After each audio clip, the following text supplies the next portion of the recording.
मौन की फुसफुसाहट। अरुणाचल की शांत पहाड़ियों में एक ऋषि चुपचाप बैठे थे। उनकी उपस्थिति उन लोगों के लिए एक प्रकाश स्तंभ थी जो संसार के कोलाहल में खो गए थे। रमण महर्षि एक ऐसा नाम जो समय के पार गूंजता है। वह न तो बड़े बड़े भाषण देने वाले थे, न ही जटिल अनुष्ठानों के पक्षधर। वे मौन की शक्ति के जीवंत प्रमाण थे। एक ऐसा मौन जो इतना गहरा था कि वह बेचैन मन को शांत कर सकता था और हृदय को उसकी अपनी सत्यता की ओर जगा सकता था। उनकी शिक्षाएं सरल किंतु तीक्ष्ण, हमें रुकने, भीतर झांकने और उस शांति को खोजने के लिए आमंत्रित करती हैं जो विचारों के परे हैं। आइए आज हम उनकी बुद्धिमत्ता के सार में यात्रा करें। एक ऐसी बुद्धिमत्ता जो कोमल हवा की तरह लगती है, सुखदायक किंतु परिवर्तनकारी, जो हमें उस सरल सत्य की ओर फुसफुसाती है जो मन को शांत करता है। अरुणाचल की पुकार, एक पवित्र शुरुआत। कल्पना करें, एक 16 वर्ष का युवा लड़का एक छोटे से कमरे में अकेला बैठा, एक ऐसे प्रश्न से घिरा हुआ जो उसकी सत्ता की नींव को हिला देता है। मैं कौन हूँ? यह थे वेंकटरमण, वह बालक जो बाद में रमण महर्षि बने। यह कोई विद्वतापूर्ण खोज या दार्शनिक बहस नहीं थी जिसने उन्हें इस प्रश्न तक पहुंचाया। यह एक कच्चा, जलता हुआ अनुसंधान था जो मृत्यु का सामना करने के एक क्षण से जन्मा था। उस क्षण में भय विलीन हो गया और उनके भीतर कुछ शाश्वत जाग उठा।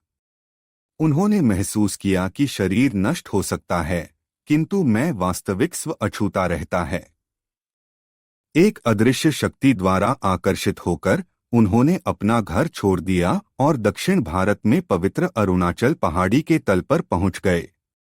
उनके लिए अरुणाचल केवल एक स्थान नहीं था, यह एक जीवंत उपस्थिति थी, एक मूक मार्गदर्शक जो उन्हें उनकी सत्यता की ओर बुला रहा था।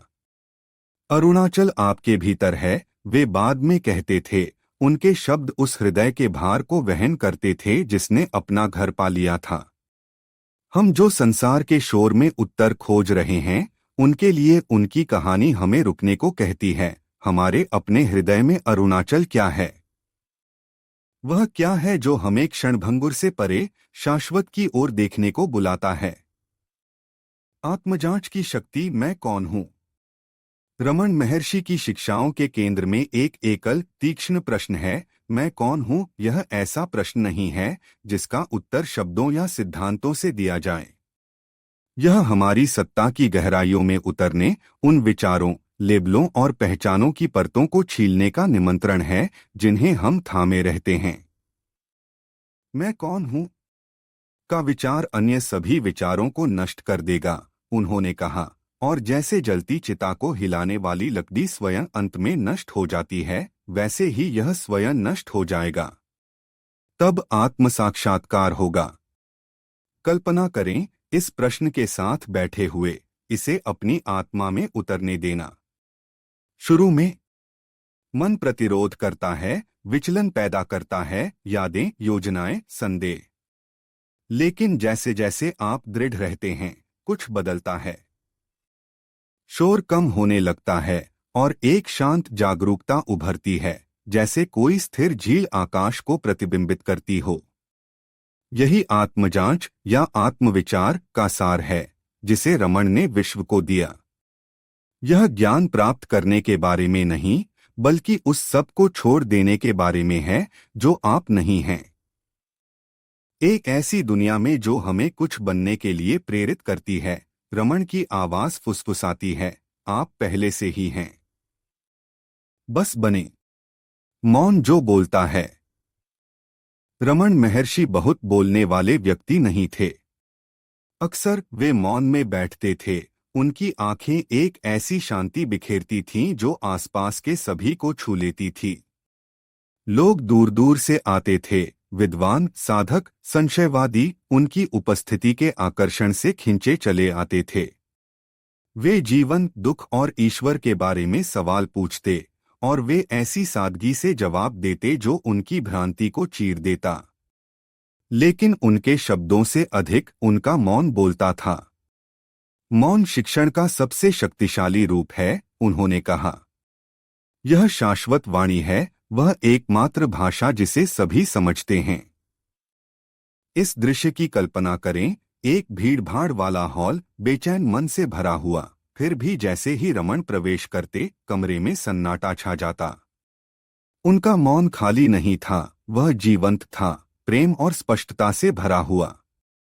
उनके साथ बैठने वालों के लिए ऐसा लगता था जैसे उनके बोझ हल्के हो गए, उनके सवाल विलीन हो गए और उनके हृदय उस सत्य के लिए खुल गए जिसे वे हमेशा जानते थे लेकिन भूल गए थे। आज भी जब हम अपनी आंखें बंद करते हैं और शांति में बैठते हैं, क्या हम उस मौन की एक झलक नहीं महसूस कर सकते?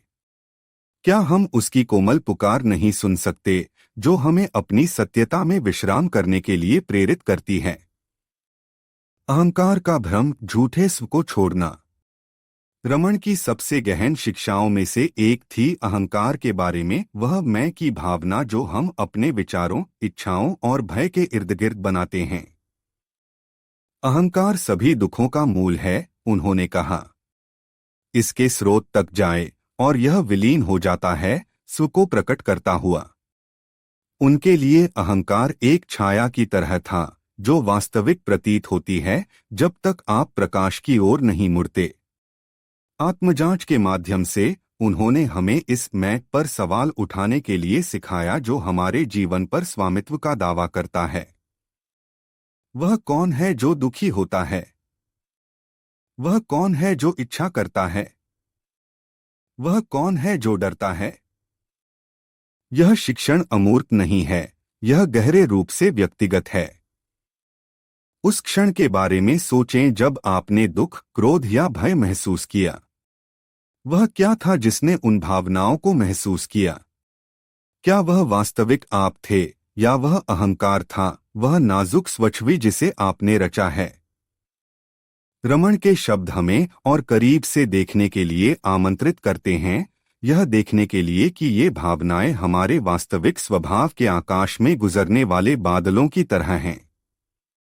स्व हमेशा उपस्थित है, उन्होंने कहा। केवल मन ही अलगाव का भ्रम पैदा करता है। इस बोध में स्वतंत्रता है, एक ऐसी स्वतंत्रता जो लंबी, थकाऊ यात्रा के बाद घर लौटने जैसी लगती है। समर्पण, हृदय का मार्ग। आत्मजांच रमन की शिक्षाओं का आधार थी, लेकिन उन्होंने समर्पण को भी सत्य का मार्ग बताया। स्व को, ईश्वर को, अपने भीतर के दिव्य को समर्पित करें, उन्होंने आग्रह किया। लेकिन उनका समर्पण हार मानने या निष्क्रिय होने के बारे में नहीं था। यह जीवन पर भरोसा करने, हर परिणाम को नियंत्रित करने की आवश्यकता को छोड़ देने के बारे में था। उसे छोड़ दो, वे मुस्कुराते हुए कहते थे। आपका चिंता करना मदद नहीं करेगा। भरोसा रखें कि सब कुछ जैसा होना चाहिए वैसा ही हो रहा है। कई लोगों के लिए समर्पण अध्यात्म में छलांग लगाने जैसा लगता है, और फिर भी रमन ने इसे इतना सरल, इतना स्वाभाविक बना दिया।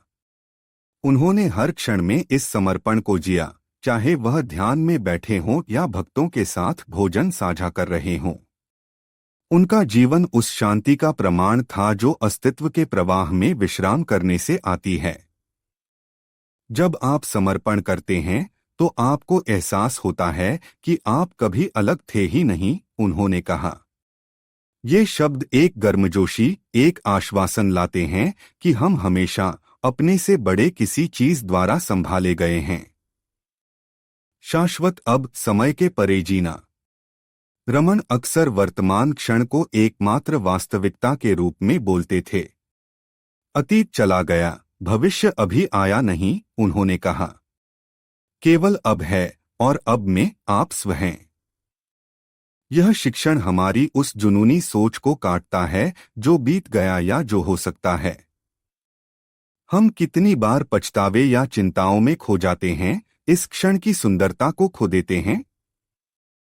रमन के शब्द एक जागृति की पुकार हैं जो हमें अब में लौटने, जहां जीवन अपनी पूर्णता में खुलता है, के लिए प्रेरित करते हैं।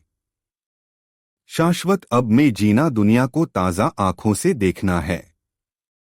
एक फूल का खिलना, पत्तियों को हिलाती हवा, एक बच्चे की हंसी ये तब दिव्य की झलक बन जाते हैं जब हम पूरी तरह उपस्थित होते हैं। स्व कहीं दूर नहीं है, रमन ने हमें याद दिलाया। यह यहाँ है, अब इसी क्षण में। उनके शब्द एक आलिंगन की तरह लगते हैं जो हमें मन की बेचैन भटकन को छोड़ने और होने की सादगी में विश्राम करने के लिए आमंत्रित करते हैं। सार्वभौमिक हृदय, हर नजर में प्रेम। रमन महर्षि की शिक्षाएं केवल आत्मसाक्षात्कार के बारे में नहीं थीं, वे प्रेम में डूबी थीं।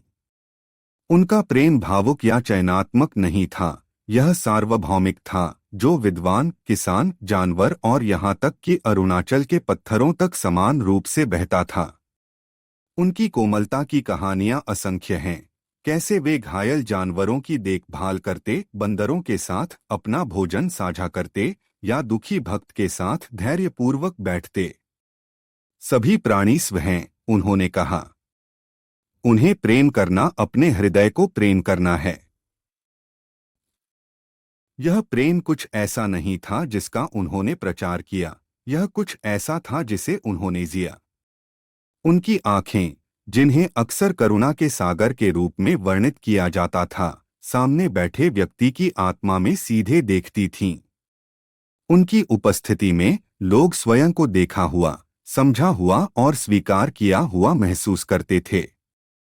आज भी जब हम उनके शब्दों को पढ़ते हैं या उनकी छवि को देखते हैं, क्या हम उस प्रेम की एक झलक नहीं महसूस कर सकते? यह एक ऐसा प्रेम है जो हमें याद दिलाता है कि हम कभी अकेले नहीं हैं, कि हम सभी अस्तित्व के एक ही ताने बाने में धागे हैं। सादगी की विरासत, एक कालातीत निमंत्रण। रमन महर्षि ने कोई औपचारिक संस्था नहीं छोड़ी, न ही कोई कठोर सिद्धांत। उनकी विरासत उनकी सादगी, उनका मौन और वह प्रश्न मैं कौन हूँ है जो साधकों के हृदय में गूंजता रहता है।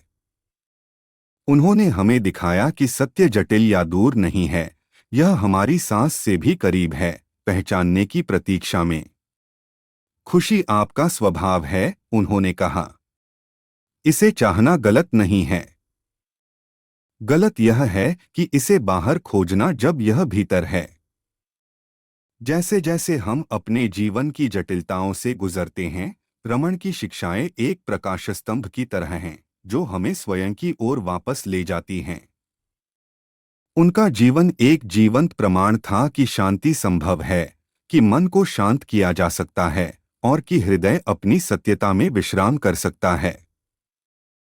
कहीं जाने की आवश्यकता नहीं, उन्होंने कहा। स्व यहाँ है, अब, हमेशा। निष्कर्ष, वह मौन जो रहता है।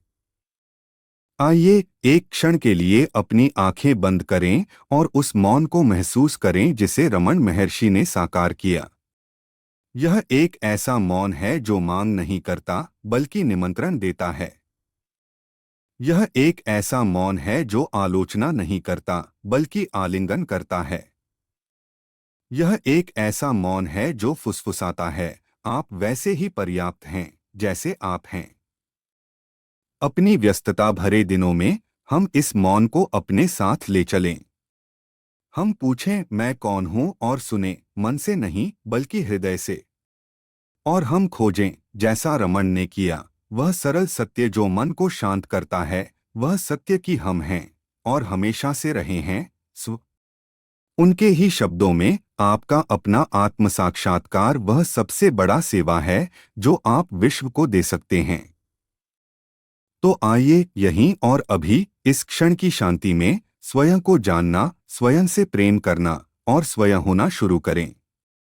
क्योंकि उस जानने में हमें न केवल शांति मिलती है, बल्कि जीवन का वह सार भी जो वास्तव में है। तो दोस्तों, यह था आज का वीडियो। अगर आपको यह जानकारी पसंद आई हो तो वीडियो को लाइक और शेयर जरूर करें। और हाँ, चैनल को सब्सक्राइब करना न भूलें। अगले वीडियो तक के लिए नमस्ते। धन्यवाद।